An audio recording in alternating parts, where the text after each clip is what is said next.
Are you ready, kids? Get your parents' permission, check your mailbox, and grab your shopping cart. It's time for the Adventures in Collecting podcast. I'm Eric. And I'm Dave. Welcome to Adventures in Collecting, where we talk toy news, culture, and hauls, along with our journeys as collectors. Hello, everyone, and welcome back to Adventures in Collecting. Hi. Dave, we're back. We're here. We are. And you know what? I have a question for you, Dave. Okay. Let's hear this question. Do you know what knowing is? I think I mentioned this on a previous episode. I think you did believe it is half the battle. That's true. That's right. It is half the battle. And do you know what I'm not gonna do? Well, I've considering that I've already won half the battle, I know that you are not going to bury the lead. That's right, Dave. I am not going to bury the lead. We are back with another guest this week, and this week we're excited to jump back into the world of all things Hasbro. After starting with the company in 2019 on the Play School action brands, our guest today transitioned to the role of brand manager on Power Rangers, accepted a special mission to work with friend of the pod Lenny on G.I. Joe, and breaking news, Dave, is now also a marketer on the Fortnite team. Joining us today on the pod is Associate Brand Manager at Hasbro, Emily Bader. Yo, Joe, and welcome to the show. Hey, guys. Thanks for having me.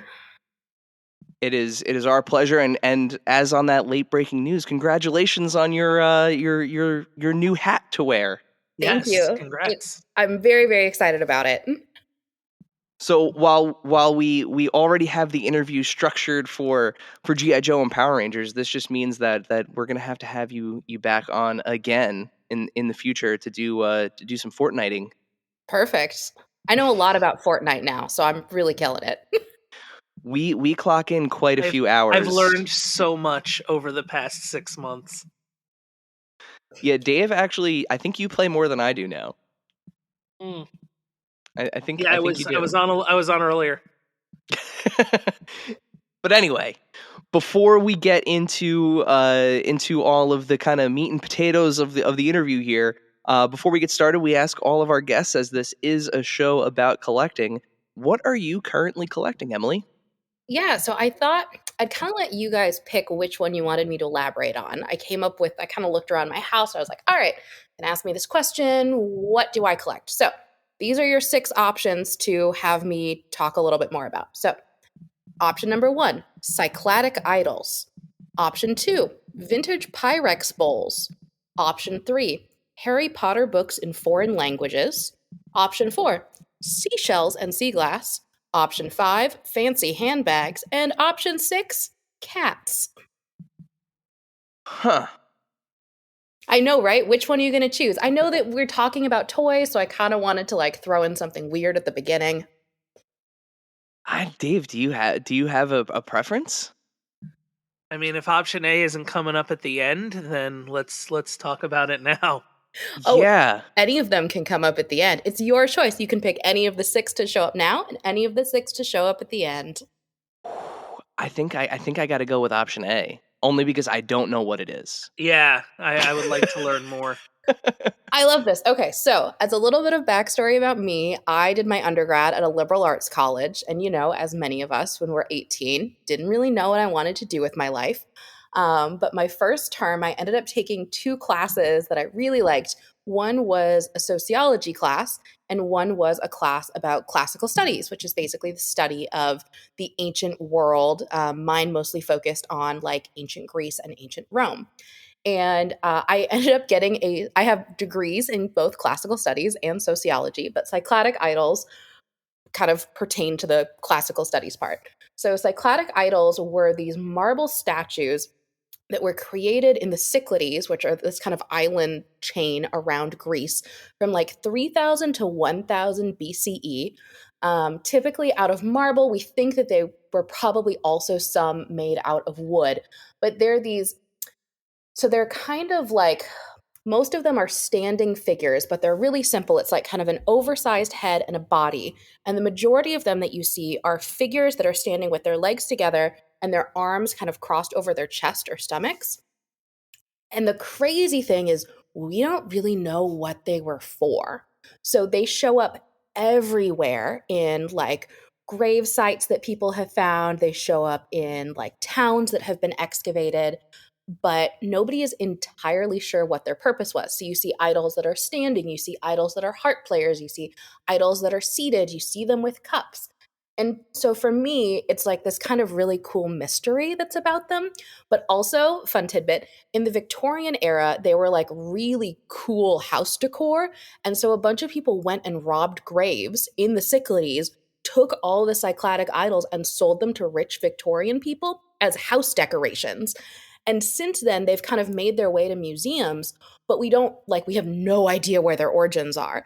And so there's all of these pieces where it's like, oh, this is so cool. If only we knew what grave these were robbed from so that fancy Victorian people could have these in their houses. So anyway, I really like these. They are in museums all over the world. Whenever I travel, I make it a point to go to art museums and see their Cycladic idols. I have maybe 5 or 6 replicas of the ones that I've seen. There's a Cycladic idol museum in Athens, which is amazing. The Getty Villa in Malibu has a really cool harp player. The Louvre has this like giant one that's just a head. Oh my God, guys, they're so cool. So thank you for allowing me to have a moment of classical studies nerddom. I assume this happens like every week. This is These awesome. are cool. I'm looking these up right now. Right there. And I assume that's what everybody's doing. They're like, and what is this lady talking about? Cycladic idols. They are so cool. I have now gone down the rabbit hole. You will keep going too. But it's really important that you know that the first time you see one in a museum, you're going to look at it and go, oh, that's like way smaller than I thought it was going to be. Because that is exactly the feeling that I had. I've since gotten over it. But they're like, I think my biggest one is maybe 12 inches. So like they're fairly small, so you'd be able to like hold them in your hand. So we're looking at like 1/18 scale. Yeah, basically. To put it in toy terms. Yeah. Way to bring it back, Eric. I'm looking there's at some these. variability about sizing too. It doesn't have to just be like, some of them are a little bigger, some of them are a little smaller, some we just have heads, some we just have bodies. I would have thought these were enormous. Yeah, no, they're not like the like giant Easter Island statues. I want them to be, but they're not. But they're still really cool. I just found one of a man sitting. Yeah, and so interestingly, we think that most of them are female forms because of the carving on them, but like some of them might be males, but again, without that context, we don't know. They may have been painted at one point, like all of those beautiful, amazing marble statues that exist from antiquity. All of those were painted at one point because we look at them now, we're like, oh, the white, they're so sophisticated, but they were painted in like garish rainbow colors. Which I was always like, oh, these are beautiful. I would have loved to have gone to a temple and been surrounded by serene white marble. No. They painted that stuff. Like, they painted it like children having fun at a rainbow party with like finger paints. I mean, it was dignified. They were artisans. But like the first time you see one, you're just like, oh my God, what is this? Man, like this question has I think it's become my actual favorite question of the interview every time, because we have gotten some answers. Do I rank up there? Is this one of the weirdest ones you've gotten? This is definitely the weirdest. Yes. We haven't even gotten to the what's the weirdest thing you have question yet. That's a We'll good. get to that later. We might have played this wrong, Dave. We might have saved this one for the end. No. But, I'll tell you the strangest thing I have. I'll let you stew in this for the entire interview, and then when we get to the end, I'll tell you the story. It's my bride doll, my broken bride doll. Oh, Okay. Yes. who I'm pretty sure is haunted, and I keep in a place of honor in my home because I think that if I anger her, she'll like bring all sorts of like terrible things down upon me. So think So about that until we get to that answer. so Dave, would you like to hit her with the final question? Yeah. Oh man. All right. I have So an eclectic. What was the phrase that my friend used? My decor is very eclectic, and it is very representative of all of the places that I've traveled and all of the different things that I have done in my life.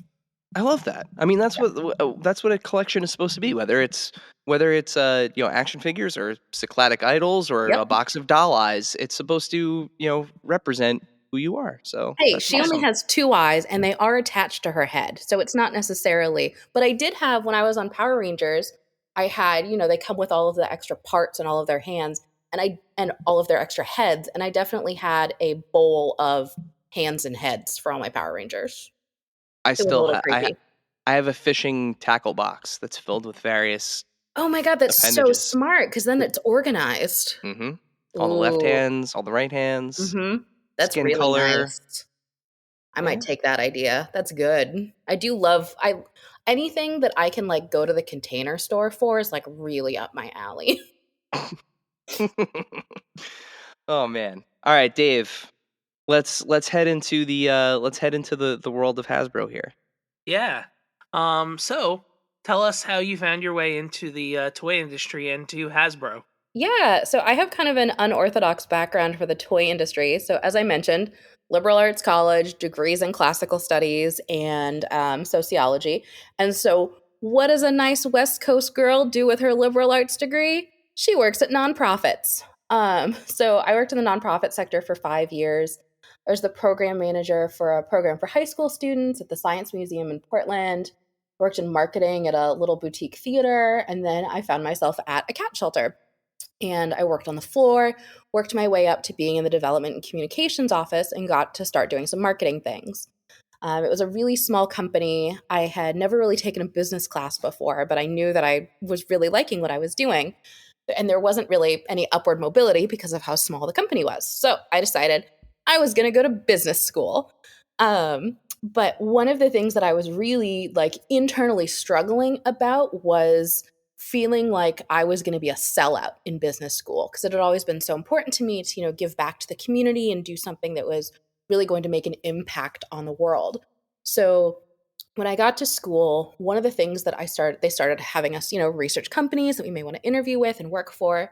And so one of the things that I was really looking for was corporate social responsibility statements. So I wanted to see everybody's CSRs. And when I was talking to the company, I basically wanted to see if companies were putting their money where their mouth was, or like actually following through on these beautiful, elaborate CSR statements on their websites. And Hasbro was one of the companies that I really felt was actively trying to make a difference through their products. And what they were doing and being able to say, like the fact that we all take, so Global Day of Joy in December is one of my favorite days, one of everybody's favorite days. Everyone in the company globally all takes the day off work and goes to volunteer in their community.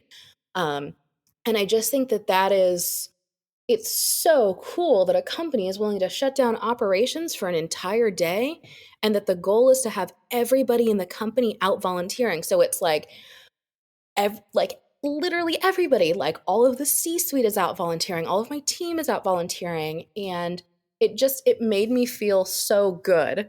And so that's actually how I ended up choosing Hasbro. So I interned there on the Play School Heroes team, which was a ton of fun and couldn't wait to come back full time. So you mentioned play school there, but before we learn a little bit more about that, the day of giving back that Hasbro does, I love when that comes up every year because especially the way that kind of the social media account covers it. And I remember one year, I think it was when we were starting to kind of work with Steve Evans to come on the Oh, show. he's great. Yeah. Um, we were actually trying to plan the day to have him come on, and the one day that like was on the schedule that we were playing with ended up being that day, and that was our kind of our first experience where he was like, well, I can't do that day because of this, Mhm. and explained what was going on.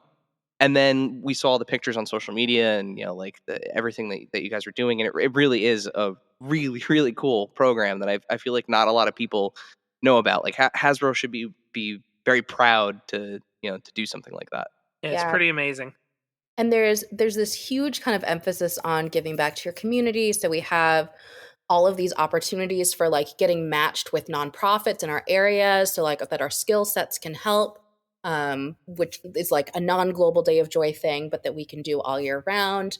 One of our benefits is that we can get time every month if we're full time to go and volunteer, which is amazing. When we're in person, there is activities that we can go to monthly where we actually get to go as a team and volunteer places. They've been really good about doing virtual events too.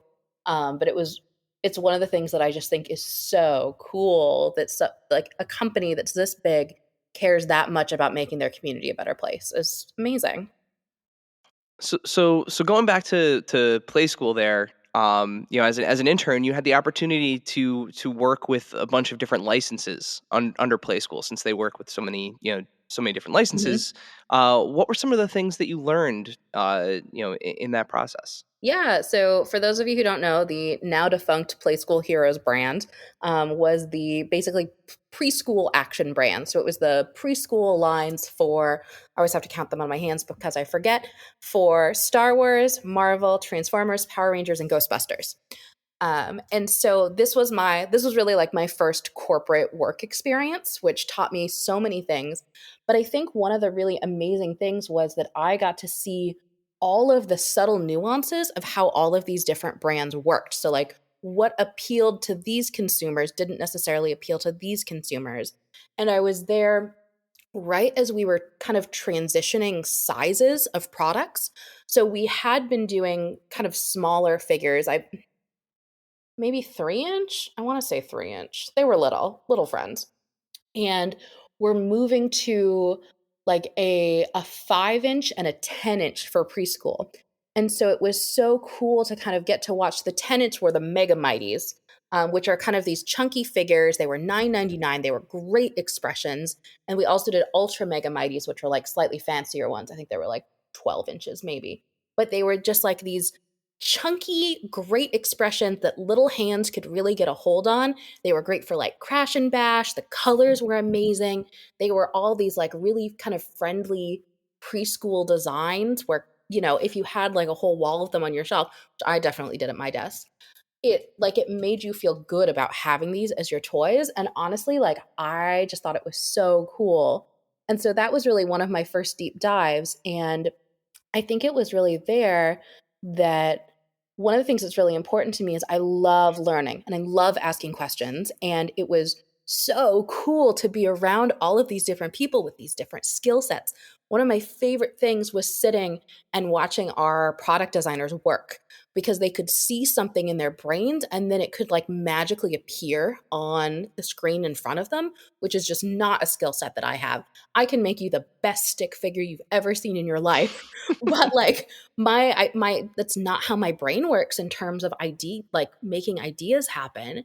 And it was a really wonderful opportunity for me to get to learn like all of the different functions at Hasbro, what everybody's parts were, and the importance of making sure that, all of the communication is working between everybody so that everyone's ideas are coming together.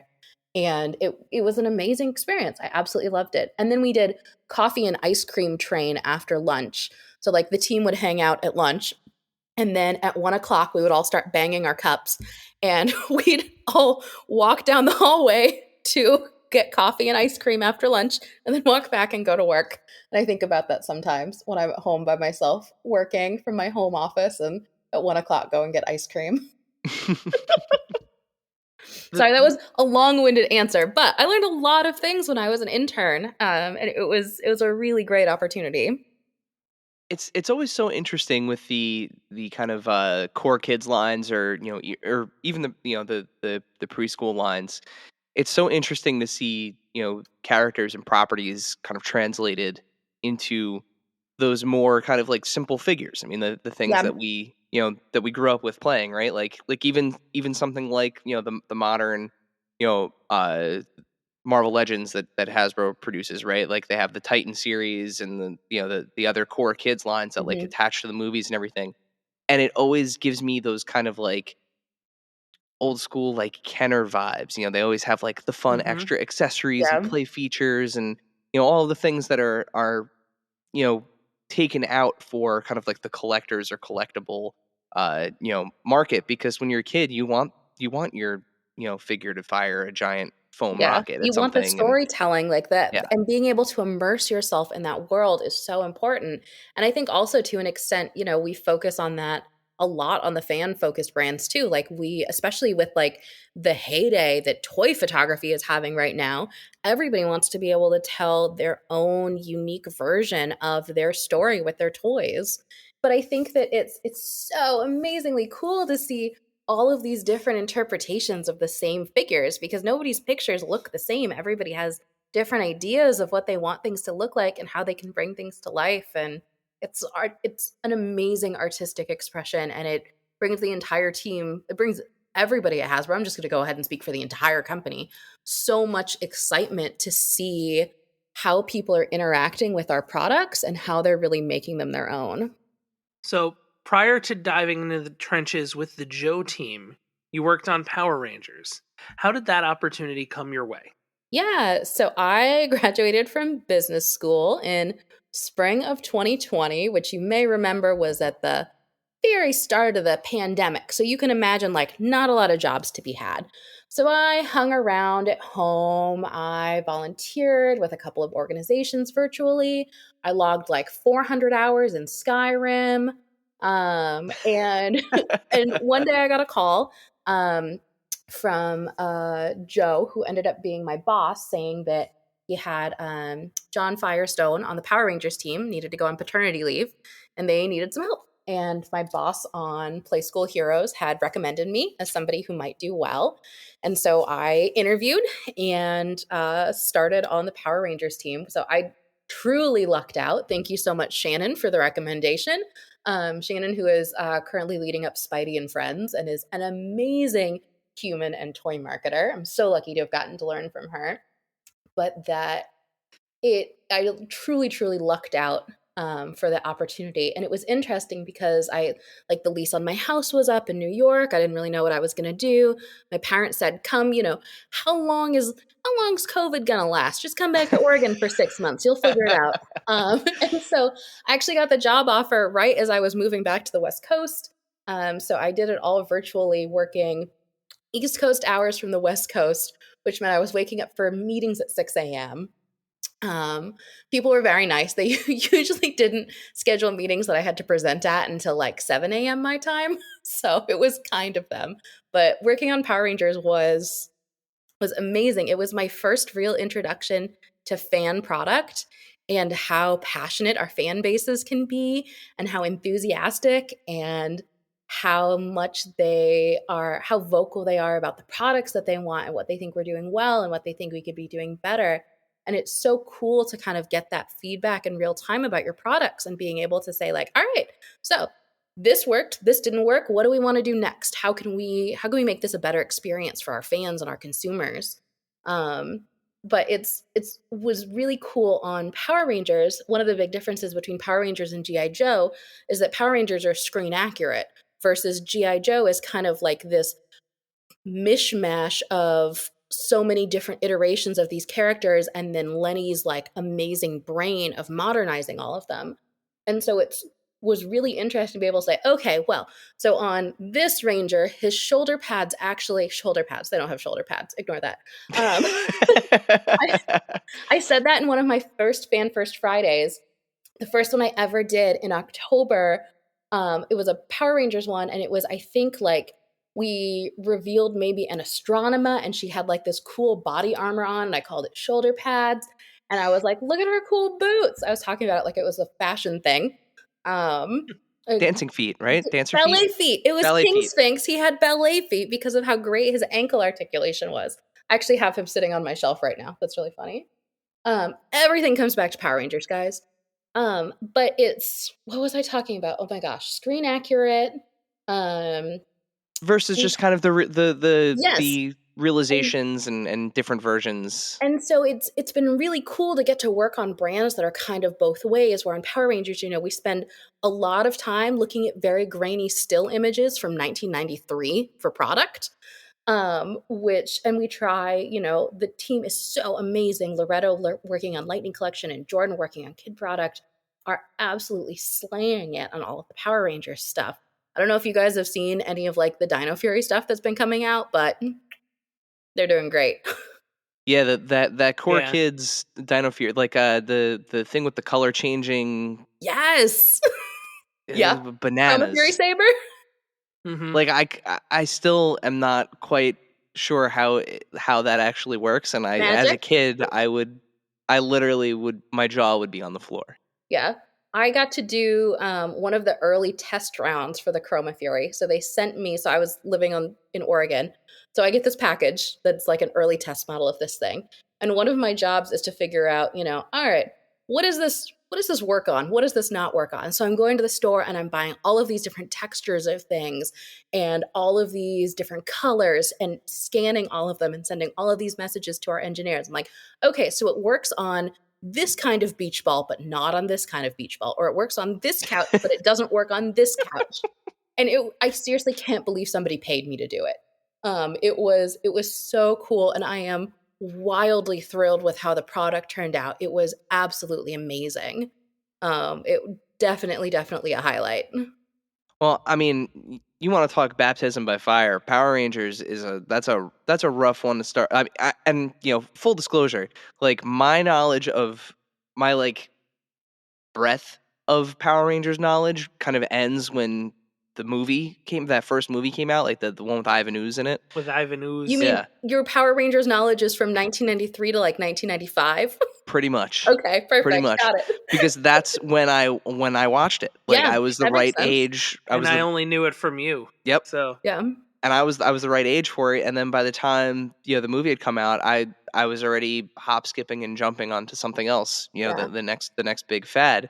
So when we started doing the blog and the podcast and everything, Power Rangers was one of those properties where it was like, how do we cover this? Yeah. Because we need to, we want to make sure that we're getting the information out there accurate, from Hasbro, and it's the same. There are a couple of other. We'll keep the other cards hidden, but like there are a couple of brands out there that we're not experts in. Yeah. And part of the kind of joy of this is learning about so much of it. And I mean, like I have, shout out to friend of the pod, and so actually somebody that Dave P. He stood in for us at that at the GI Joe roundtable. Oh yeah. He is our Power Rangers go to. So Everybody when I is a have Power Rangers go-to, man. when we have questions, he's the one we go to. He sends me YouTube clips all the time, so that way I have context for the things that I'm talking about.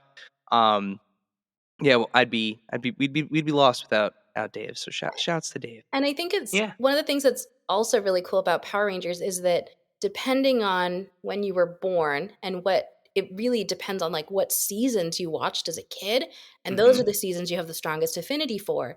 And so you get people like out of left field going like, Turbo's the best Power Rangers season ever, I'll fight you about it. But people are so passionate about what they identify as like their seasons, like their nostalgia seasons. And so it was really, really cool to get to see like this fandom that's basically evolved over 30 years, which is bonkers. Show's been on forever. But it was so cool. I will admit, my heyday was MMPR. I very distinctly remember playing Power Rangers on the playground in first grade. My first crush that I can remember was actually on the Pink Ranger. Nice. And it was so cool to get to work on a brand that I actually remembered from when I was a kid. It was a very fun experience. I don't know if you guys probably didn't have any reason to be watching this, but Loretta and I did a Fan First Friday back in last June for our Pink Power Ranger capsule. Totally watched it. Oh, okay. So at the very, very end, for anybody who may have not watched it, I knew that I was moving off the brand. And I was like, all right, I'm doing something ridiculous. So we had just announced a helmet and a morpher, and we had a costume. And convinced them to let me morph into the pink Power Ranger at the end of the segment, and seriously, like a career highlight. I could not believe they let me do that. Amazing. Love Awesome. it. Yeah, it brought me a lot of joy.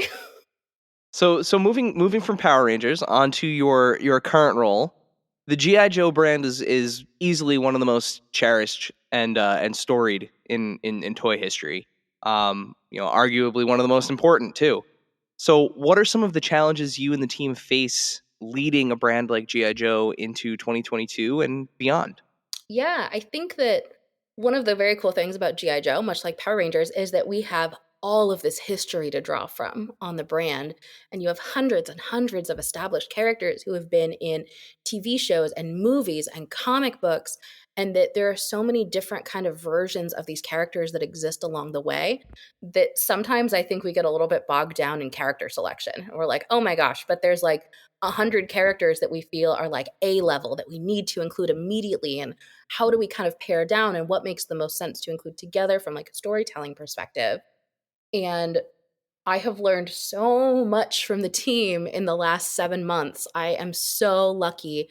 The GI Joe team has been an amazing, amazing team to work with. We all communicate so well. We work so well together. We all ask such good questions. Nobody's ever mean when they have to answer questions. Not that any of the other teams at Hasbro I've ever worked on have been mean about answering questions, but I think about some of my other workplaces that weren't Hasbro and how it never really felt like the team I was on was meshing together, and the GI Joe team just meshes, man.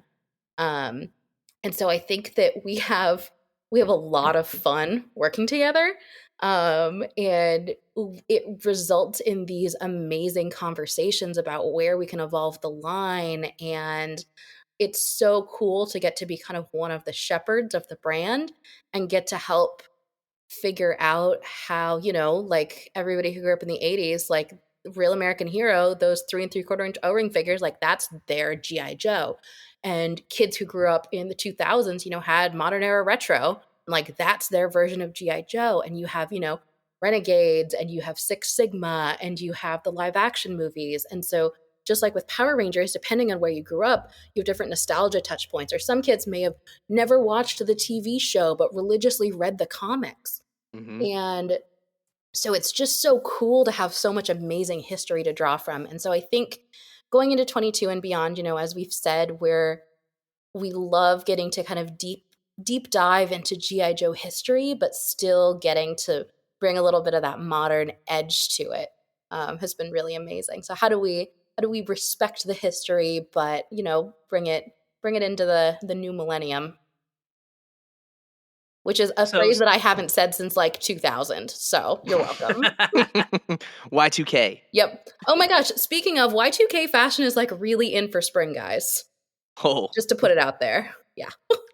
I have a feeling that will be a relevant statement shortly. Yeah. Yeah, so you mentioned the 3 3/4 O-ring Joes coming back, and we saw that reintroduction this past year, and a super successful HasLab campaign for the Sky Striker. How did you come up with the surprise Cobra takeover incentive? How did the team come up with that as the idea to kind of drive things home? Oh, I loved the Cobra takeover. So before I kind of go in on this, anybody who's listening and helped to back the Sky Striker, thank you so much for your support. We literally could not have done it without you, and we're so thankful for this amazing community, and really, really excited to bring you all your Sky Strikers to fly them home. They're really cool. We're still in kind of pre-production, but we will have updates soon, on kind of what next steps are on the Sky Striker, so that we can get backer updates and all of that good stuff. Shouts to Carson from 3D Joe's, who I know got at least 5. Yeah, thanks, Carson. I would like to see. So the real question for Carson is, how many is he going to take out of boxes? I listen. That man has an incredible museum of. There have been times where we've been on roundtable discussions with him, and I get distracted looking at his feed because I'm trying to figure out what's behind him in a given moment. Oh, now I'm going to have to go look. That sounds amazing. I just got one of the, I feel like it's important to know your history. So I just got one of the like collector's books that lists like every GI Joe from like 1980 to like 2000. Nice. And my personal goal for myself, I haven't announced this out loud yet, but I would like for somebody to be able to show me one of the pictures from the book and for me to be able to identify which character it is. Wow. So that's a Okay. long-term goal. So maybe someday in the future we'll be able to do like some flashcard toy recognition for GI Joes so that I can flex my super cool GI Joe character knowledge. Oh man, Um, having you and Lenny do that would be hilarious. oh my gosh, yes, all right, that'll be good. Maybe we'll do it in a yeah, all right. He would do so much better than me. I can't wait. So I will be the underdog in that situation, but we'll have fun. We'll be rooting for you. Sorry, Lenny. Yeah, thank you. No, it's he has so many people rooting for him. I come onto my team. So the Cobra hack we were envisioning, and I think I've mentioned this somewhere before, but we were kind of envisioning it like an episode of Real American Hero, right? So the whole show hinges on the conflict between the Joes and the Cobras. So we're like, okay, if we have, say, the central plot revolves around a Sky Striker, what is some kooky stuff that Cobra could do to this Sky Striker? Like, what could be the central plot of this show? And so we're like, what if they steal it? And basically, the idea would be that they're definitely not gonna paint the jet, right? They're gonna want to make sure that the GI Joes know that they have it. They want to taunt them with it. So we came up with the idea of, instead of doing like a total redeco, I'm imagining like in a Cobra hangar, you have the Cobra grounds crew guys, right? And they're like graffiti spraying Cobras on this Sky Striker. The easily the best decal in that sticker set for the Cobra stickers is the No Joe sticker. I died. I was like, Mm-hmm. this is phenomenally good. And so that's basically coming up with kind of the plot of an imagined episode of Real American Hero is how we came up with the Cobra hack. Well, it was brilliant, and I mean the delivery on it too. The voice actor that you guys got to do the Cobra voice was just shrill enough to be perfect. Yeah, absolutely perfect. And that was totally a secret weapon of John Warden, who ended up being friends with Frank Todaro, which was amazing. And it just absolutely worked out in the best way possible. Yeah, and you know what? It's one of those things where like, you know, sure, like the extra figures and everything definitely, added value. As unlock, not even as an unlockable, really as a bonus, right? Added value, but also I'm sure for many put people in a position where they're like, well, now I need two of these. Exactly, because Yeah. now you're really going to choose between having a G.I. Joe Sky Striker and a Cobra Sky Striker, and now you have enough figures where really you could have so many different kind of figure loadouts of who's flying. I'm not going to say that wasn't something that ran through my mind. I mean, hey, it at the end of the day. I mean, I am a marketer. Like, it's kind of Yeah. my job. Like, I wouldn't really be doing my job if I didn't think that kind of stuff through. But thank you to everybody who upped your Sky Striker orders when we announced the Cobra takeover. I really appreciate it. Listen, we've had Ryan Ting on the show before, and he's the biggest proponent of buy two, one on card, one loose. Yep. So Ryan is absolutely amazing. It's Those my figures worth 2 and 1, and that's just you need 2. yeah. Yep. So now You do. basically what you end up needing is like, how many figures did we end up with? 7, I think. Yeah. You just need 7. Yeah.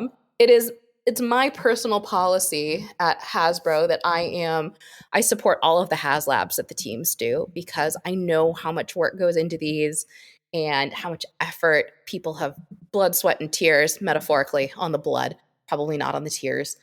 But to get to that point where we can put them out in front of people and say, hey guys, we have something really cool that is going to blow your mind. It's so important to me to kind of create this pan Hasbro camaraderie and really like show the teams that I am supporting them, which I think is great. Definitely, so excited for my Proton pack. I was just gonna say that's one that I know Yeah. Dave is looking forward to. Personally, I'm looking forward to my Razor Crest, which Oh should be yeah. That shipping was soon. so the Razor Crest was, I think, right in a period right before I started buying all the HasLabs. So I missed out on the Razor Crest. So I will live vicariously through you. Oh, there will be lots of pictures because the 3 3/4 inch Star Wars. That's your jam. my bread and butter. Yeah, Perfect. I had got the Neutrona wand for my girlfriend like the Christmas that came out, and I was like, all right, here it is. We got to do this now. Yeah, well, I mean, if And you already have the I was wand, that's like half the setup. So it yeah, would for be sure. criminal to not do it. I'm very excited to see the whole thing in action. Yeah. And for those of you who don't have your Neutrona wands, Hasbro Pulse Plug, they just went back up for pre-order on HasbroPulse.com. And now, a word from our sponsors. And now, back to the show. Moving from the 3 3/4 inch O-ring figures to the classified line, something that reinvigorated my love for GI Joe. Frankly, Dave was the GI Joe collector when we were kids. I mostly Mhm. played with his GI Joes once he had kind of moved off of them. But the classified line is really what kind of drew me in, and it won the second place in our first annual Archie Awards. So Woohoo! everyone who voted, the final matchup came down between G.I. Joe Classified and Marvel Legends. Which And we're totally honored to have made it that far in the competition and to be considered second best to Marvel Legends, which is an astonishingly amazing toy line. So thank you guys. And if you want to send me a certificate, I will hang it prominently in our Hasbro offices. we're working on getting the trophy made for next year. Oh my gosh. Well, now I really want it. Some kind of trophy situation Yeah. happening. We're working on it. Can it be like a repurposed like soccer team trophy? Because I feel like that would be like really nice. We have some ideas. I'm gonna leave it Yeah. at that. I'm gonna leave it at I that. love it. Okay, perfect. Can't wait to find out. But you're coming in hot off of the brand's first Friday of Sure are. 2022, and you had a ton of reveals, including some really really sought after fan favorites like Stalker, Tomax, and Zamet. There we go. I've always That's how said it is. Zamet. And you revealed them a little bit differently than you have in the past. So tell us a little bit about how this year's announcements will be coming to fans. Yeah. So first off, I want to say thank you so much to everybody who tuned in for our first Fan First Friday. And both Lenny and I were overwhelmed with the amount of incredibly kind messages that we were getting from people, thanking us for our transparency and for kind of what we're doing on the brand and all the figures. And so thank you to everybody who's kind of sticking with us during this, and for all of your kind words. We had to turn our Instagram notifications off because we were getting so many of them, which sounds like a humble brag. And now that the words have come out of my mouth, it feels a little braggy. But it was we totally blown away. Thank you. Deserve it. You earned that one. Very kind of you. So basically this Fan First Friday kind of set up the cadence for us to expect for the rest of the year. So like we mentioned, the world is kind of still a crazy place. There's still supply chain issues. There are so many delays with kind of manufacturing with those supply chain issues. And so we're really, really excited to be able to roll out this kind of new cadence to expect. And so what this set up was really kind of the first touch points on our products, because we get really excited when we're designing stuff and we really want to share them with you as soon as possible, because the odds of us accidentally leaking something just by getting excited and talking about it increase exponentially the closer we get to actually launching things. And which I know you guys actually wouldn't mind, but I mind it a little bit because I have all these things planned out. So the first reveals now will actually be those kind of standing figure only digital renders that don't include accessories, don't include packaging, not really talking about where these items are existing within the line. But we want to show you what we've been working on. We want to show you the characters. We want to show you their outfits. And small things may end up changing between when you see the digital renders and when you get final product. But we're so excited to be able to kind of share them with you early and give you a little bit of a look behind our design process, which is really kind of what this is. So then the next touch point, so at a later date after those reveals, all of the items that we are revealing will be pre-ordered. This is not going to be like one of those the kind of Bat and Alley Viper situation where we revealed everything and then kind of the pre-orders were up to different companies on how they wanted to do that. This will be a structured pre-order for each of the items. And so at the next event touch point, or the next, whenever it's time for these items to be pre-ordered, I should say, we will do kind of a traditional pre-order with them. So we'll have the figures in hand, we'll have all of their accessories, we'll have those beautiful diorama shots, we'll have the packaging, we'll have the classified series, artist collection, artwork to talk about. We'll talk about retailer distribution and dates and prices and kind of all of that good stuff at that event, at which point we will open pre-orders. As I mentioned last week, oh my gosh, time flies, is that we kind of expect with the supply chain issues to have a little bit longer lead times with those for getting those pre-orders fulfilled. And the likelihood that you'll have overlapping pre-orders over the course of the year will be higher, but that we are doing everything in our power to get stuff to you guys as soon as humanly possible. We know you're excited, we are excited, and we cannot wait for you to see what we've been working on. Yeah, I mean, all of that is awesome. I personally, I love seeing those digital renders first, especially I know there and I think rightfully so. There are some people have gripes. They don't want to pre-order something that's just a digital render. They want to be able to kind of see, at least like a final prototype, something in hand before they click the pre-order button. Totally understand. Like that is to me at least I think it's a valid gripe. Oh, absolutely. But Yeah. but I love seeing the digital renders, especially after speaking, with somebody like we had, when we had Tony on the pod, because we're getting to see that end of the work, that part of the creation Mm-hmm. process, and showing off another artist on the team's, role. Like a lot of times that gets completely skipped over, Yeah. and I think for fans and collectors, like I almost that's like a special feature. I'm dating myself, special feature on a DVD, right? Like Yeah. That's you a get great way to to think about it. you get to Yeah. see this extra step, leading to the thing that you will eventually, pre-order, and the And I thing that think you'll that eventually get to see. And I think that this is kind of the best of both worlds, right? Because you get the digital renders that Tony has so lovingly put together for us, which, like, shout out to Tony. He is on all of my brands with me that I have ever been on. And I'm sure that he is sick and tired of seeing me in meetings, but he is always so wonderful. He is one of my favorite people to get to work with. So, hi, Tony. I'm sure you're listening. Thank you for everything. And but then so you get the digital kind of preview, but then you actually get the actual pre-order where you will get to see things in hand. You'll get to see the diorama shots with the physical picture or the physical figures in them. You'll get to see what all the packaging looks like. So you'll get to kind of see that whole package. But it's like we've been thinking of it as kind of like the teaser of the Yeah, I was gonna figures. say it's like the Yeah. teaser before the year before the movie comes Yes, out. Only exactly. like Yeah. But we're really excited about it, and it was really wonderful to see kind of all the positive feedback, and that it's really important to me that I know, there have been some issues with distribution on this brand in the past, but that we are really working hard to make sure that that is not a problem. We are making so many of these figures. We promise that there will be plenty of pre-order opportunities for them. We promise if you pre-order, there will be figures available for you.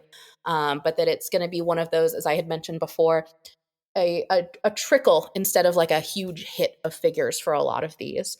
And so I know that the Spirit Storm Shadow wave has started to kind of trickle out for some places, and that we promise that there will be more of those figures, but that it's just going to take a while. Yeah, and I mean, I think collectors are starting to get a little bit more used to that, because it's not something that's unique to GI Yeah. Joe at this point. I mean, It's a new normal almost, which is not Mhm. something that we ever thought we'd be no. saying, but the world is different than when we were selling action figures a year ago or 2 years ago or 5 years ago. It is a very kind of different ball game. And unfortunately, it's a butterfly effect. Yeah, exactly. Yep. The small things that are affecting, or the small pieces that are missing are affecting way more than just the toy industry. But I mean, those things impact everything. Yeah. Everything is delayed. It has a longer lead time. But again, I think as long as we can all get our toilet paper at a Yes. steady pace, I think, we Let's should be all right. prioritize the toilet paper, shall we? I feel like Yeah. that's really what's most important here. I'm just very pumped about the twins being Tomax Yes. and Zamet. Like Oh, that they were two of my favorite figures when I was younger when those came out on the original line. Yes, brother. Yeah.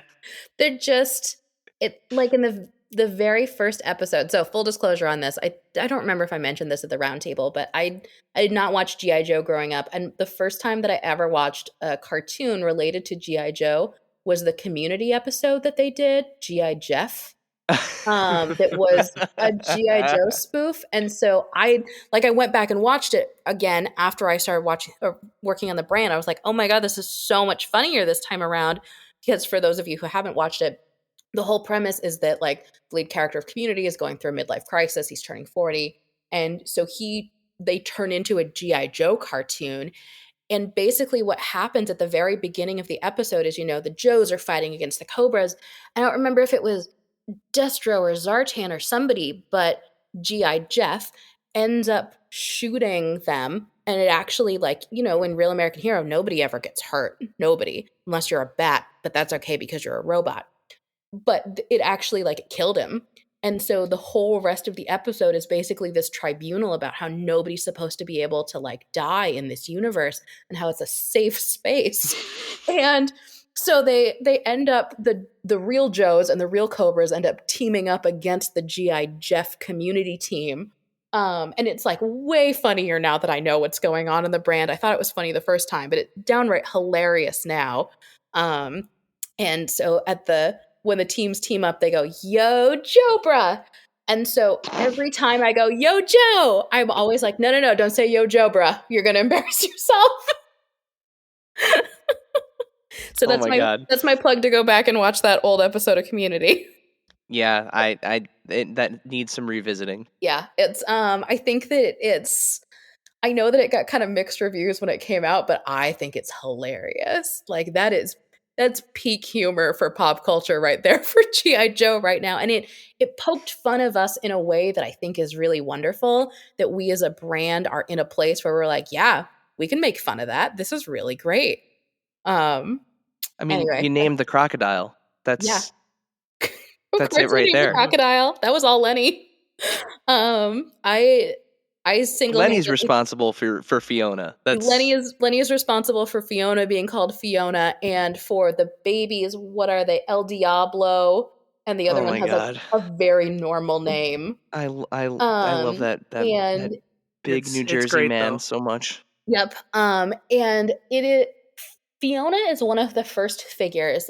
Every once in a while, when you're looking at figures for things, you just kind of stop after, you guys have seen a lot of action figures.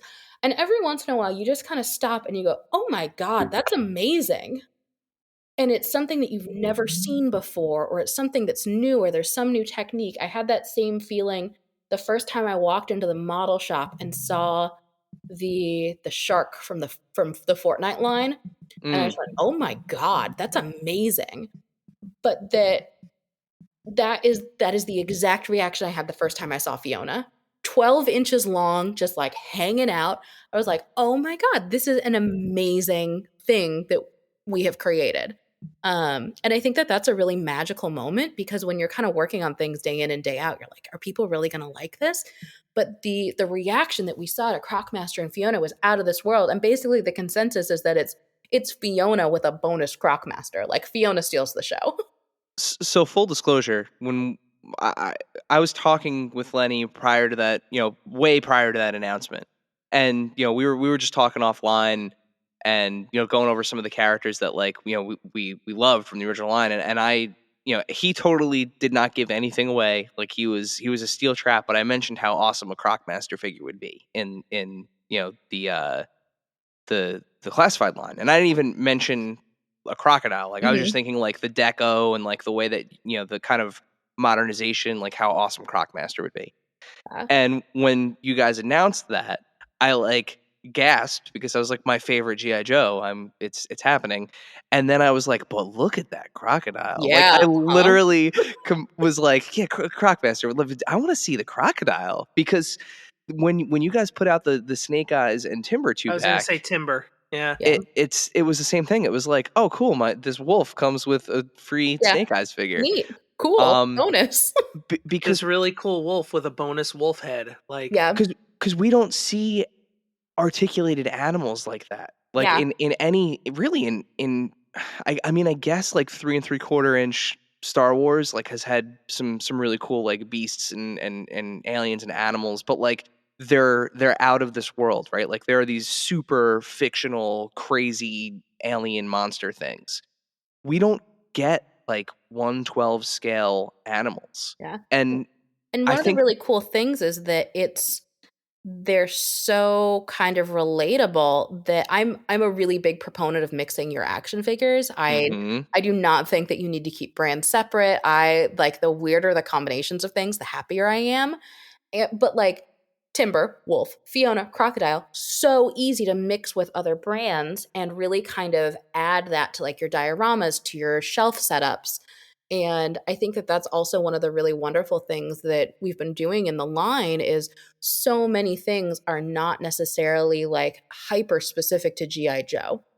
And that there is a lot of, you know, like the accessories that we include in figures, like those look great with any 6-inch figures that you're working with. And so I think that there's a lot of compatibility across the line, which is really nice. And I think too for many people it opens up the door, right? Because it Yeah. shows like, oh, well, they successfully did a 1/12 scale wolf. And, this is Hasbro and, it's an owned Hasbro product and like Mhm. think about like cross teams, like how, the engineering that's now done for a wolf body, how that can impact other lines, how it can impact additional four-legged creatures in the GI Joe line because there's characters like Law and Order and Mhm. so many other dog and animal friends, right? It's just it was a very cool moment, and we're excited for more beasties for sure. The other baby's name is George. I just remembered. It's El Diablo and George. George, George, Lenny. right? Lenny's the best. Yeah, it's really, really cool to get to work on this stuff. Like this is and you're right, it's something that nobody else is really doing for animals right now. And I think that it's really cool that we get to be one of those brands that kind of brings that to your collections. And I think Crocmaster, I still haven't seen final samples yet. Mine's an engineering prototype, but a I cannot wait to get final samples in of Crocmaster. Like they're going to be amazing. And then I can't wait to like see people start getting them and it's one thing to see me on a big screen saying, "It's a 12-inch crocodile. Look at how basic this is. You can squish her belly. It's kind of squishy." But it's like a totally different ball game if you have it in your hands and you're like, "Oh my god, this is amazing." Like I want people to have that same reaction that I had the first time that I saw that figure. And like Crocmaster, don't get me wrong, Crocmaster is a dope action figure, but if you put Crocmaster and Fiona next to each other just for sheer like I have never seen this before, you are going to gravitate to Fiona like 90% of the time. So one of the other things we saw at the event was some of the retro-inspired classified figures for the 40th anniversary.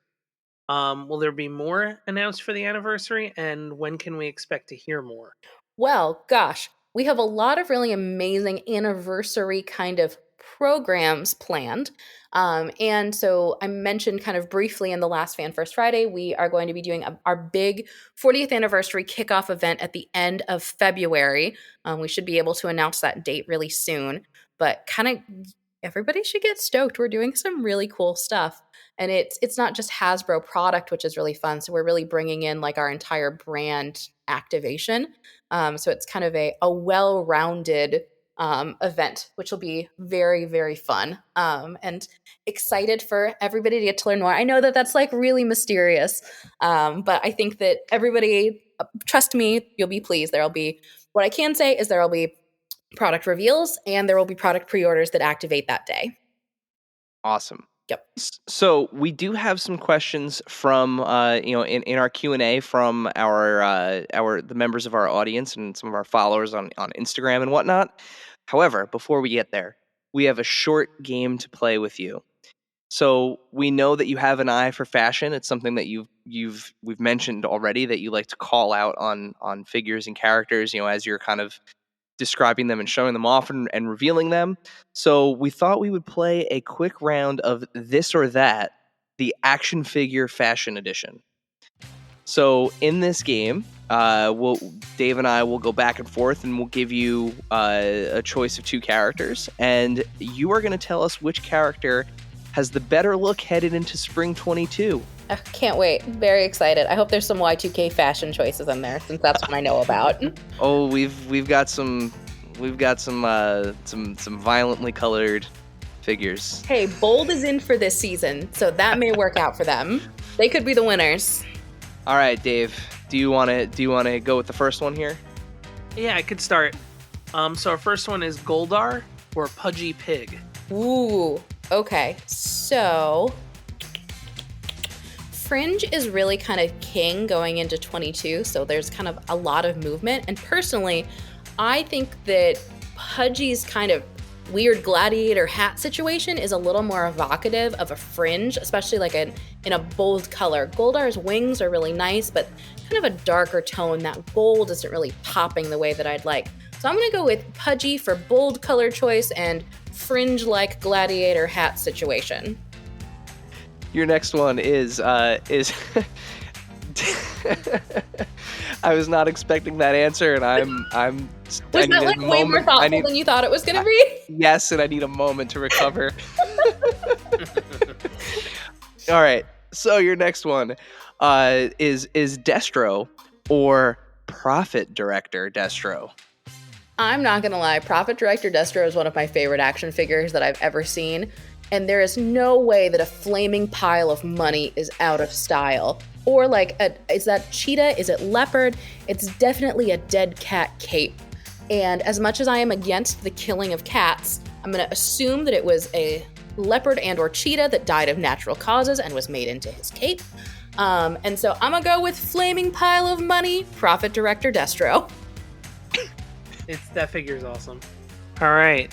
Power Rangers in Space or Mighty Morphin Power Rangers. So interestingly, one of the trends that we're seeing for this spring is actually and I know, bear with me guys, the combination of like space age and athleisure. And you may be asking yourself, what is she talking about? But if you Google it, it's actually kind of a really interesting combination. So you get kind of the cool kind of alien-like outer space situation combined with like the kind of clothes you'd want to hang out and work from home in. So I'm gonna go in space for their on-point use of both being in space and wearing spandex suits, which I think technically counts as athleisure. Count it. So we're headed back to the G.I. Joes for the next one. Two ladies of the G.I. Joe team, Scarlet or Lady J. I'm gonna give this one to LJ because green is one of the real colors of spring.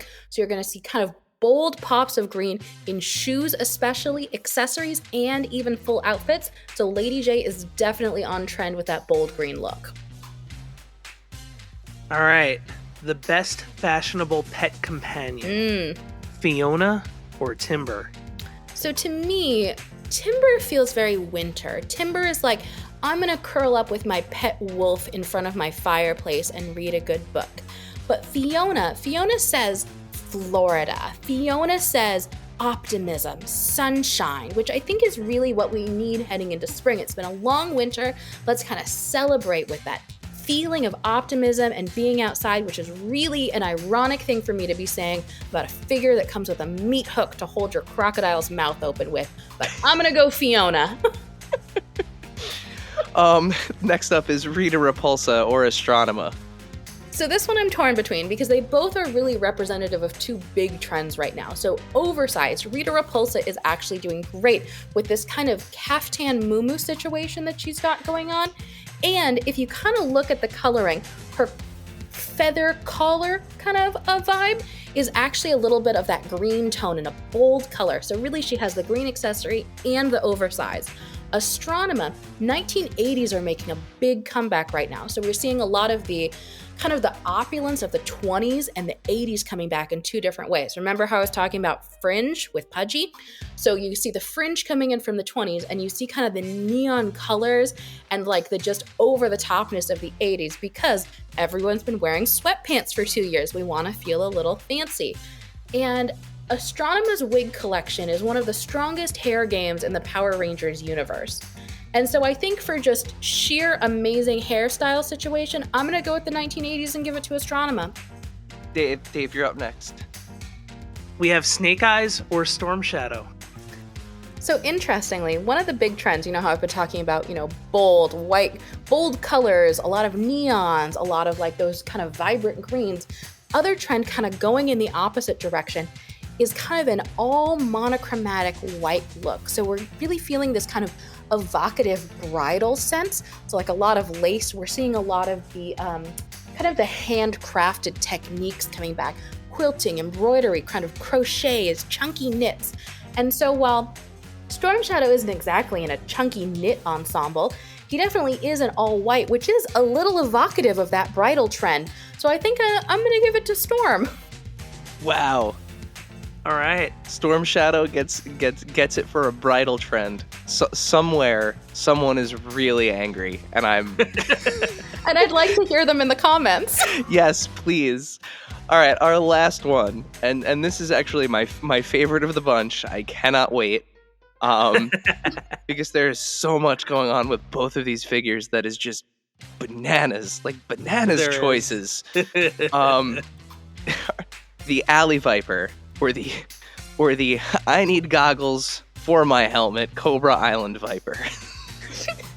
So both of them are really kind of working a couple of the trends. So we're seeing a lot of kind of big accessories, kind of a go big or go home. I never noticed the goggles for my helmet. Oh, it's the best. It's the best. That's really good. All right. Get it together, Emily. That's beautiful. I had never noticed that before. I'm never gonna look at that figure the same. All right, amazing. I'm sure it's for, when you raise your helmet up, you want to make sure that your eyes are still covered because it's like a secret identity sort of situation. Or sometimes the glare is just that bad. It's just really bad, guys. So Alley Off Viper. his face. Alley Viper is really kind of rocking that bold color trend. When the Alley Viper is going out, the Alley Viper wants to be seen. The Alley Viper is not hiding in the background. This is a loud, bold fashion statement to draw fire away from the named Cobra characters and allow them to escape.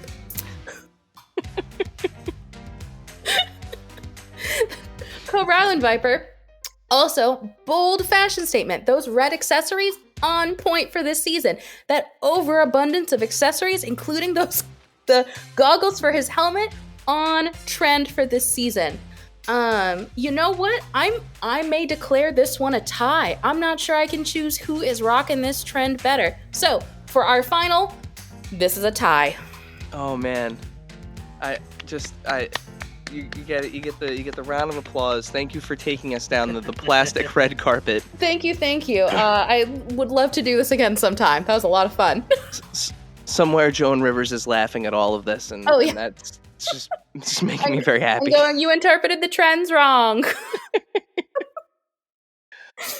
I just like how he has goggles for his helmet. He does. His accessory game is on point, guys. We cannot deny that. And it's just one of those. It's one of those dumb attention to details. Like the original figure had goggles on top of his helmet, and the classified figure had. Yep. Well, you gotta stay consistent to the original, right? Oh my goodness. It's so much fun getting to kind of pick and choose what are the important details to us, like what stands out on those figures and what we really want to make sure translates to their kind of updated classified version. Glorious. Yeah, pretty amazing. Now is time for our Q&A. This segment is brought to you by our friends at Chubsy Wubsy Toys. A traditional mom-and-pop toy store in Little Falls, New Jersey, Chubsy Wubsy Toys brings you the best new toys from the brands you love without the hassle of pounding the pavement searching for them at larger retail stores. Visit them in person at 106 Main Street in Little Falls, New Jersey, or online at ChubsyWubsy.com. That's ChubzzyWubzzy.com. and tell them Adventures in Collecting sent you. And for Q&A, we put out a question or a post on our Instagram and Twitter asking if anyone in the community had any questions for you, and we have a couple. Dave, I'm going to take the first one. I'm going to skip to the end. I'm going to skip to the last one. We're going to do that one first. At GatorDon03, I just realized it's a play on words. GatorDon03. Oh, Oh. yep, sure is. GatorDon03 states, It is. please make sure Emily knows that I'd pay upfront for a HasLab USS flag. That is all. Thanks, GatorDon3. I'll definitely keep that in mind for the future. All right, Dave, next one. At Wild Mercy 1 asks, is there a deliberate balance between the Cobra team and Joe team members when determining waves/assortments? Yeah, I think that, we're all about the storytelling and we want there to be a good balance of you having kind of, to simplify, good guys and bad guys to play with in your action figure sets. I, much like Steve Evans, am a big proponent of taking your toys out of boxes and playing with them. And so it is our hope, and I mean, please don't take this the wrong way if this isn't your jam, but it's our hope that you're, actually taking these products out of the boxes and having them hang out together and posing them and playing with them and enjoying them. And we really want to make sure that, you get representation of the way that we think about it is basically the GI Joes, and you have the named Cobra figures and the Cobra troop builders, and so making sure that there's balance there, and that there's really a lot of fun interpretive stories that you can do, that if your kids are playing with them, if you are a kid who is playing with them, that really anybody can enjoy. At Brings Toys to Work asks, would the G.I. Joe team ever consider doing a fan poll or vote for deciding on a future classified figures creation? Yeah, I think we definitely would. It's one of my favorite things when we're doing videos and we ask in the comments, like, all right, what kind of figures do you guys want to see next? Know that we actually go back and we read all the comments there. We see what you're saying. And so we definitely are kind of looking at what fan sentiment is and what you're excited about. But I think that could be definitely something cool in the future. I need to make a bunch of burner accounts and just comment shipwreck a bunch of times. There you go. Duly noted. But now I know that it's all going to be you. Or do you? It's a solid mystery. Good question.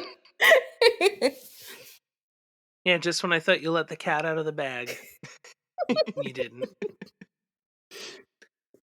So at Jersey Maniac Collector asks, has the team thought about doing 5 or 6 figure waves like Marvel Legends and the Black Series? Oh, absolutely. We would love to be able to do 5 or 6 figure waves like Marvel Legends or the Black Series. You know what Marvel Legends and the Black Series have that we don't yet? An established timeline of being a brand. Guys, this brand came back in 2020. That was 2 years ago.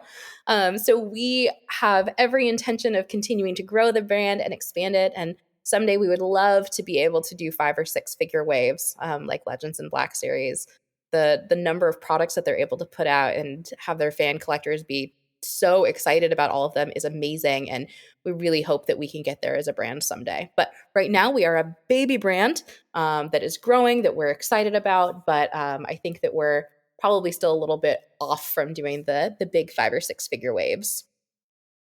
And your final question for Q&A comes from at X the Human Factor X, and they ask, I would love to see more green shirts and Cobra Troopers in the O-ring line, especially male and female variants with different skin tones. Are those things that are being considered at this point? So let me start off by kind of addressing part of this.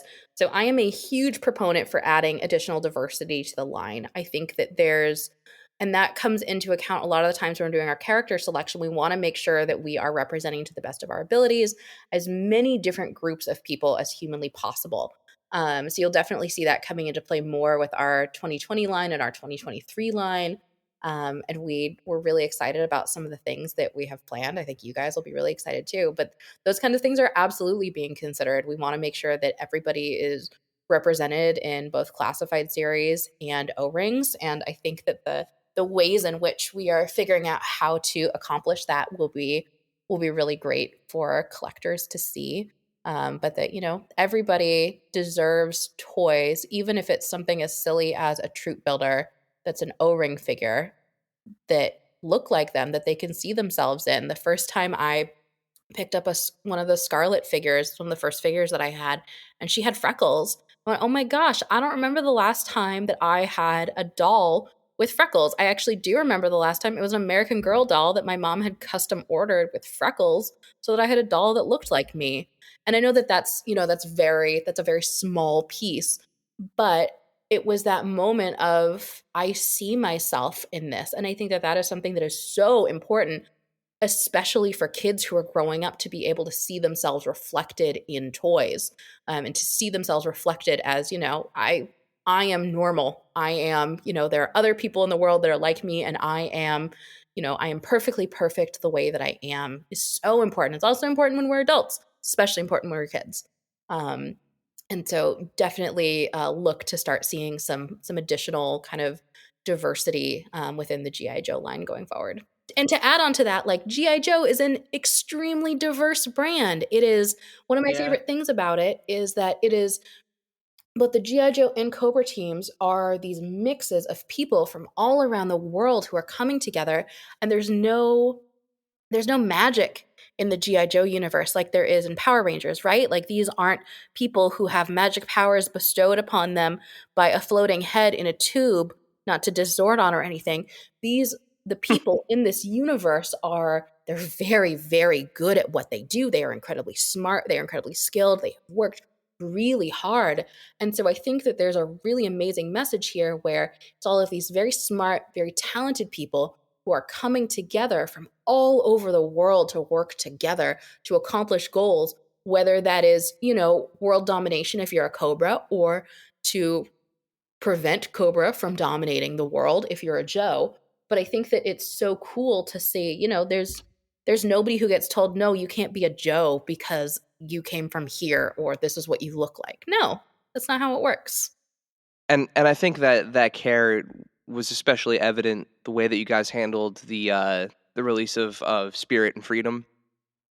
Getting Taboo involved and making the necessary changes so that his character didn't forward stereotypes and his background and his history and his specialties, like, they all made sense, and everything was kind of reconfigured in order to be more respectful to the character's background and to the tribes that he represents. So kudos to that. It's Thank awesome you. to see that kind of stuff. And it was so interesting listening to Taboo talk about, what Spirit meant to him when he was a kid, and he got to see this native figure, and that to him it was a big deal.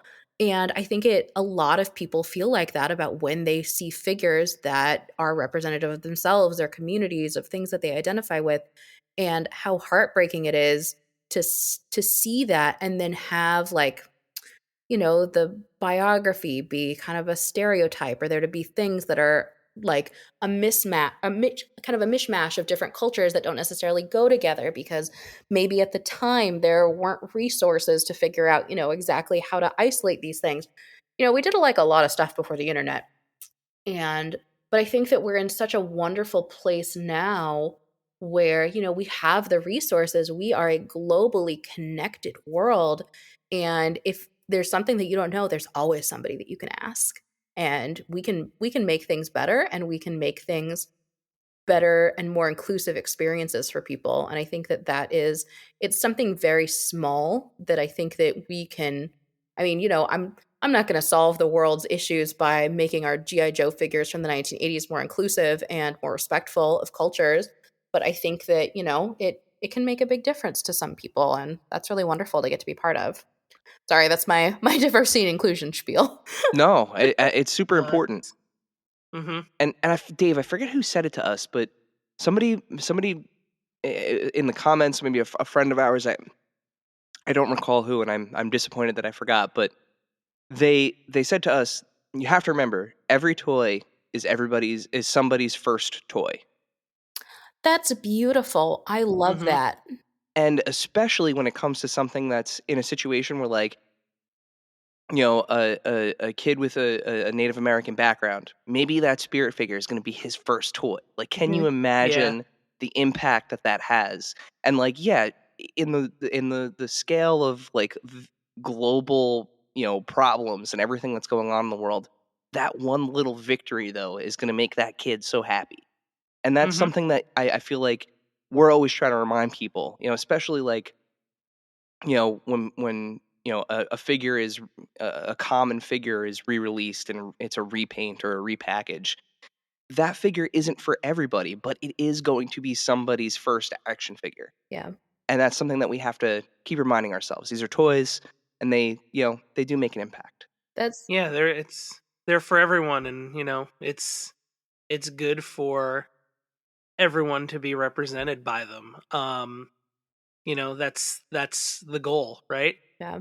And I think that it's also, I mean, that's a beautiful sentiment, but that it also, like, kind of on the other side of that is it's entirely possible that the first time someone who isn't a Native American is going to have an interaction with Native culture is through a spirit action figure and maybe reading the biography and seeing what kind of clothes he's wearing. And so I mean, I read a ton when I was younger. And so for me, reading was a lot of my, it was right when the internet was kicking off, dating myself. But that was a lot of my introduction to other cultures was reading. And I mean, I had no idea of double checking to make sure that the things I was reading in books were accurate. But that now we live, but I mean, like, that could totally be somebody's first introduction to a culture. And how cool to be able to update things so that they would potentially have a better understanding of other people. Like, that's beautiful. It's a beautiful thing. Oh, Absolutely guys, is. this is so nice. What a weepy note to end on. Well, we're gonna go back to something that we talked about at the beginning of the episode. To end this episode, we're gonna bookend it. Dave, As promised. would you like to fulfill your role as this podcast's James Lipton and ask our final question? I sure would. Our final question that we ask to all of our guests: what is your favorite and or strangest piece in your collection? It can be one of each or both. All right, I promised I'd tell you the story of my creepy bride doll. All right, so imagine, if you will, a world before COVID. Actually, a world right before COVID, in which Emily and her friend take a little trip to Italy, like the same week as the COVID outbreak. So imagine, if you will, we're walking around in Venice, and we want to get some souvenirs for our friends back in New York. And so we think, and we know that one of our friends has a liking for creepy porcelain dolls. If you've ever been to Venice, you know that Venice has a lot of creepy porcelain dolls, but being graduate students, we were cheap. We wanted to make sure we weren't paying a lot of money for a creepy porcelain doll. So I'd been to Venice before. I'd stayed in an apartment. I kind of remembered the area I was in, and there was a little antique store kind of close to where I had stayed. I remembered there being some dolls there. I said, all right, let's go. We'll go and we'll see if we can find any dolls. I go to the antique store. There are two boxes. There's one that's like €5. There's one that's €10. We're like €5 dolls, definitely. And so we're digging through the dolls, and we see kind of a bride doll. At which point I go, "Ooh, this is interesting. I wonder if our friend would like this bride doll." It's also important to note that on this trip, it was my divorce celebration trip. So instead of getting married, I got divorced or split up from my ex, and I went on this trip to Italy when I was supposed to be getting married. So we're like, all right, it's fate. Look, we're going to bring this creepy bride doll back to our friend Mike. Everything will be great. So I noticed as I picked up this doll that her head was on backwards, right? So I was like, ooh, that's bad juju. So I go to twist her head back around, not remembering that vintage porcelain dolls are a little on the fragile side. And so I get her head back around just in time to watch both of her legs fall off. So I catch one of her legs, the other leg hits the ground and shatters. So this very nice man comes out, and I'm speaking to him in like broken, fragmented Italian. I know a little bit of French, so I'm throwing some French in there. My friend Jasmine knows Spanish. We're like trying to cobble together a romance language apology to this man. I try paying him. He's, no. he takes the remnants of this broken doll back behind the counter, and he just kind of hangs his head sadly. Doesn't come back out, so we're like, okay, do we leave money? Do we leave? So we left, and walked away, and we're like, all right, we'll go find a doll somewhere else. That was mortifying. We're never going back there again, right? And so I'm not sure what went through our heads. We'd been drinking a lot of wine, and for some reason the next day we thought, let's go back to that store. I bet he won't remember us. Dressed in, and I mean, like, we travel light. We were basically wearing exactly the same clothing. I had like this floral print scarf on both days and bright red lipstick, and we were like these, Americans in the middle of Italy, right? So we go back in the next day, so pleased with ourselves, like flying under the radar. Such idiots. So, so wonderful. And we find this other really creepy doll in the €5 doll box, which is this kind of Harlequin baby doll that's kind of has like fluff, kind of a fluffy, stuffy situation going on. So, of course, the same guy working at the store, right? So we go up to the grazie, prego, give him his €5, walk out. And as we're walking out, he goes, scusi. I'm like, oh God, does he remember me? So he comes out, he puts something in my hands and holds his hands on top of them and then leaves. And I look, and it's the broken pieces of the bride doll that I had broken the day before. So she's in 3 pieces now. So it's her head, which is completely separate from her body, her torso with her arms attached, and the one leg that didn't break. And he left with this in my hands. I'm just like, oh my God. Don't I'm like an idiot. that. So my friend Jasmine is like, what are we going to do with this? I'm like, we're going to protect this doll with our lives. That's what we're going to do. So the doll had like a place of honor in my bag coming back to the US. She has moved houses with me twice. She is always like in the RV when we're driving across the country to move. I'm like, I feel like this doll is a representation of like, if I am ever going to fall in love again, if I am going to die alone. So the doll has a place of honor sitting on my shelves of precious travel memories, so that I can see her every day and be reminded that she is an important part of my home. And so she sits with her head kind of propped on and her leg laying across the lap of her little wedding dress. And that's the story of my haunted bride doll. What'd you guys think? Terrifying. Was that where you thought I was going to go with that? No. No, nobody ever thinks of this. We got where we needed to, though. So Dave and I watch a lot of horror movies, and let me tell you, I immediately thought Annabelle. Oh yeah, lots of horror movies start that way, Emily. when somebody familiar. I have a forlorn older person hands you a doll and then just walks away and doesn't let you not take it. It's usually not a good sign. Do not let this doll out. Like, yeah, I think that. So one of my goals is actually to use my newfound friends in the toy industry to actually make her another leg and string her back together. I feel like it's part of my atonement in life to give this doll and like, she's not very big. Like, don't imagine her as like, a kind of a bigger doll. She's like maybe 6 or 7 inches. So she was really compact with all of her parts not attached to her.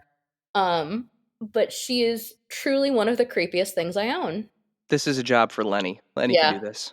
Mm-hmm. Lenny could do this. Tony could probably do this. Corey could probably do this. I could come together. No, I take that back. This is a job for Corey. Yeah, this is 100% a job for Corey because he's also a necromancer, and if something were to happen, that would be the person that you want in your corner. He'd be able to shut it down. And what I'm really hoping, like, the one leg that remains is, I think it's like a porcelain with like kind of a cute little white flat shoe situation. And I'd really like the other leg to be like a cool cyborg leg. I feel like she deserves an upgrade. Oh my God. Please don't give this doll any superhuman abilities. Thank you for listening to my creepy bride doll story. I feel like a weight has been lifted off of my chest now that she knows, that the world knows about her story. And that also, if something weird happens to me and it's not explainable by like normal goings-ons, check the bride doll. Noted. So, in order for us to be able to keep tabs on you and make sure that you don't just disappear, Hashtag check the bride doll. oh my I God. can so how about I will post a picture of her to my Instagram so that you can see her. Perfect segue. Where Yeah. can we find you on the internet, Emily? Perfect. I am more phenomenally Emily on Instagram. Feel free to follow me and see any kind of fun G.I. Joe hijinks. If you are a toy collector or a photographer and you send me one of your stories or your posts, I will always repost it to my account on stories or like it and comment, because I feel like, we all need to be really supporting each other in this time. And it's so cool to be welcomed into this community. And I just really appreciate everybody. Well, Emily, thank you so much for joining us on the show today. This was amazing. We had a blast. We hope you had a good time as well. And there's a lot of things to be excited for G.I. Joe and beyond this year. So we'll be sure to keep our eyes peeled for all the good stuff. Yeah, we will see you in late February. I cannot wait. Thank you, dear listener, for hanging out with us today. Subscribe, rate, and review us wherever you listen, and then tell your friends to do it. Thanks also to Joe Azari, the golden voice behind our intro. Our music is Game Boy Horror by the Zombie Dandies. Find more about them both in our show notes. Follow us on social media at AIC_podcast on Instagram and Twitter. Stop by and say hi, show us your toy hauls, and share your toy stories. Maybe we'll talk about it in a future episode. Don't try this at home. Void where prohibited and some assembly required. Each sold separately, not a flying toy. Consult a physician if your toy run exceeds more than 4 hours. This has been a non-productive media presentation. Executive producer Frank Hablawi. This program and many others like it on the Non-Productive Network is distributed under a Creative Commons Attribution Non-Commercial No Derivatives license. Please share it, but ask before trying to change it or sell it. For more information, visit non-productive.com.